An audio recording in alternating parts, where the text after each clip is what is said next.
Құрметті менің тыңдармандарым, арнама қош келдіңіздер. Шырмалған тағдыр 13-14 бөлімдері. Мәжде, Сара, Берлин ханым, Нериман барлығы Сарадан ем алуға келді. Сара сол кезде сіздердің отбасыларыңызға өлім терапиясын жасауым керек деді. Қазым Мәртті бопсалау үшін Ведатты шақырды. Ведатты көрген Мәрт ештеңені де түсінбей қалды. Қазым Ведатқа Мәртке барлығын түсіндір деді. Нериман Мәжижеге сен Қазыммен бірге кездестің ба деді. Жоқ, мен кездеспедім Қазыммен деді. Берлин Нериманға сен неге ол қызға еміреніп қалдың деді. Кірпі деген осы қыз болуы мүмкін деді. Барлығы жиналыста Қазым ойын-сауық орталығын ашамыз, бірақ оны Ферахпен келісімшартқа Ахмет отырады. Яғни, оны Ахмет басқарады деді. Оны естіген Чихангир қатты ашуланды. Аға, бұл істеу дұрыс емес қой деді. Ведат қонақ үйге барып Мәжижені сұрады. Ол қазір шығып кетті деді. Онда мына визиткам тастап кетейін деді. Сөйтті де барлығы Нериман, Қазым, Ахмет, Мәжиже үшеуі аралға бара жатты. Ас ішуге.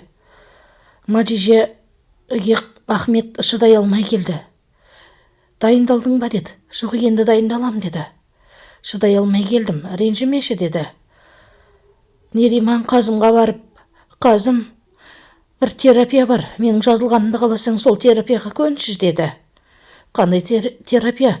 Мен ондайға сенбейтінді білесің ғой. Саған қатысты болса, сен өзің бара бер. Жарайды, көндім деді. Сөйтті де Қазым мен Мәжиже жолығып, мына гүлдерді мен ұнатам деді. Сол кезде Қазым менің ол сүйікті гүлім деді. Онда сіз ол гүлді жұлмай неге қомараға сала салмадыңыз? Бірнеше күнге шыдар еді ғой деді.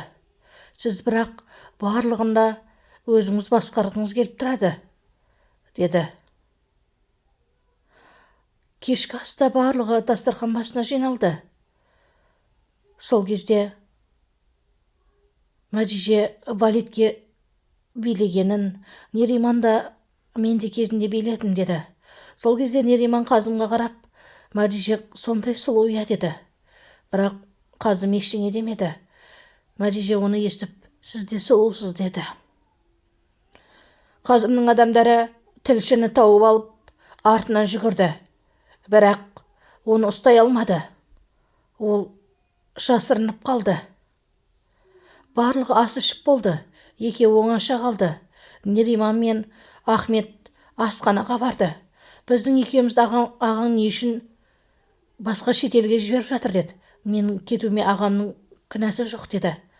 Жан тонышты бопсалап жатыр. Осы бейне жазбаны ешкімге көрсетпейін десем, сен әкем екеумізді бопсалауды ғой. Мен көшеде еркін жүруім керек. Мына бейне таспамен де болсын деді. Нериман мен Сара жолығып, бұл терапия бізге оң әсерін берер ме екен деді. Сенсеңіздер, оң әсерін береді. Сіздерге шипа болсын деді. Қазымның адамы Мехмет Ведат пен Мәжиженің арасына бірдеңе барын Қазым қайтты. Ахмет келіп, аға, сіз Мәжижеге ештеңе айтпаңызшы. Егер ол мені білетін болса, қатты ренжиді ғой деді. Ахмет, сенікі бар, дұрыс па? Сенің артың тазалаумен ақ шаршап кеттің деді.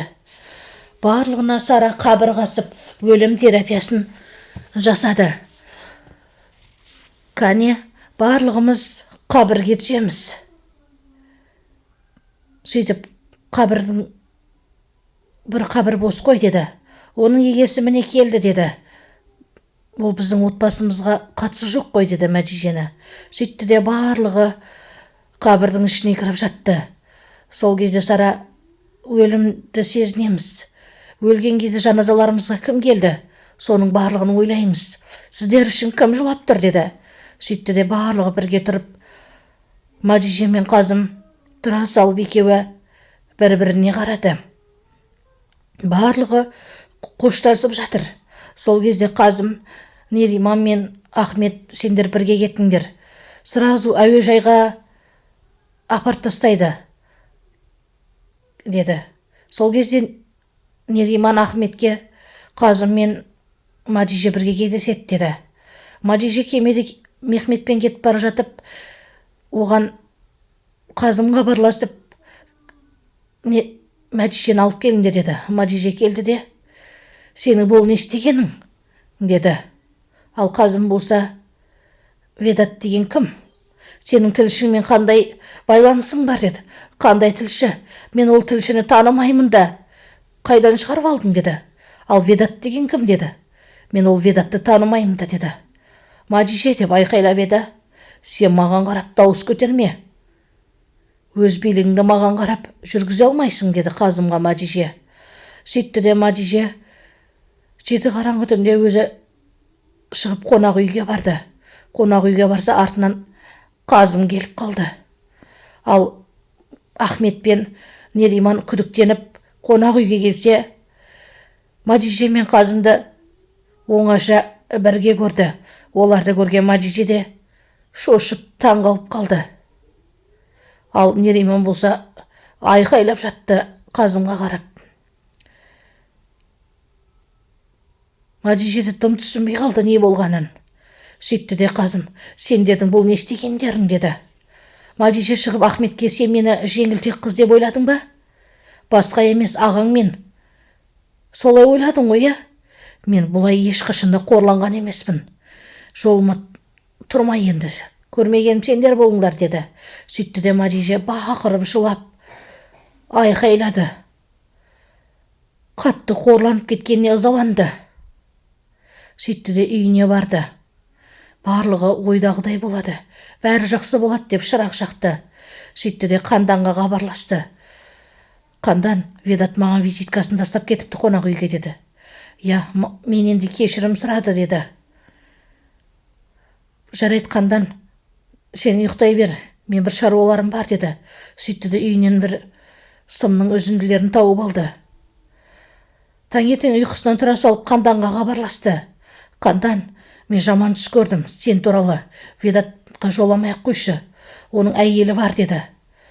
Жоқ, сен Қазыммен қатысы бар болған соң қорқып тұрсың ба, деді. Фильмнің жалғасы бар, арнама тіркел